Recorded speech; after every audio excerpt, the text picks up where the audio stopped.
Hello friends, welcome to Poland Tamil. நான் உங்கள் கார்த்திக். இந்த சின்ன ஷார்ட்ஸில் என்ன பார்க்க போகிறோம் அப்படின்னா, ஒரு நல்ல செய்தி என்ன அப்படின்னா, போலந்துக்கு வீக்லி அப்டேட் போகிறோம்னு சொல்லியிருந்தோம். இந்த போன வீக்கில் ஆல்ரெடி நிறைய ரிஜெக்ஷன் ஆயிருக்கு. அதுக்கு ஒரு வீடியோ நான் ரெடி பண்ணிட்டு இருக்கேன். மேக்ஸிமம் கூடிய விரைவில் நான் அப்டேட் பண்ணுறேன். இப்போ என்ன அப்படின்னா, இப்போ ஒரு ட்ரக் டிரைவர் ஒருத்தருக்கு வந்து விசா வந்து ரிஜெக்ட் ஆயிருந்தது. செகண்ட் டைம் அப்பீல் பண்ணி அவருக்கு வந்து மும்பை எம்பசியில் அவருக்கு வந்து விசா கிடைச்சிருந்தது. அது ஒரு குட் நியூஸ். அதோட விசா காப்பியை நான் உங்களுக்கு டாப்ல வைக்கிறேன். இன்னொன்று, போலந்து மிகப்பெரிய ரூல்ஸ் அண்ட் ரெகுலேஷன்லாம் கொண்டு வந்துட்டு இருக்காங்க. ஆல்ரெடி ஜூன் 1 இருந்து other country TRC card people, அதாவது இப்போ குரோஷியா, ஹங்கேரி இங்கிருந்து வரவங்களா இனிமேல் வந்து பண்ண முடியாது அப்படின்னு சொல்லி ரூல்ஸ் ஸ்ட்ரிக்ட் பண்ணிட்டாங்க. இப்போ இங்கே வெயில் எப்படி இருக்கு, மழை எப்படி இருக்குன்னு சொல்லிட்டு கவர்மெண்ட்லேருந்து நமக்கு அப்டேட் வரும். காத்தடிக்க போறதா இருந்தாலும் சரி, இல்லை அதிகமாக பனி பெய்ய போறதா இருந்தாலும் சரி, அதில் நமக்கு ஒரு மெசேஜ் வந்திருக்கு டெக்ஸ்ட்டா.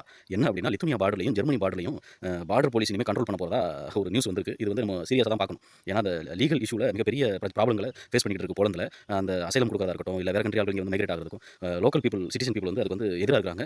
அதர் பார்ட்டியும் அதுக்கு மிகவும் ரொம்ப எதிரா இருக்காங்க. ஸோ இதனால மிகப்பெரிய விளைவுகள் வரக்கூடும்.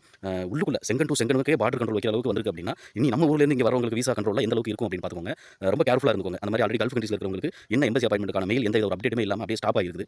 ஸோ போலந்து இனிமே வரும் காலகட்டத்தில ரொம்ப டஃப்பா போறதுக்கு வாய்ப்பு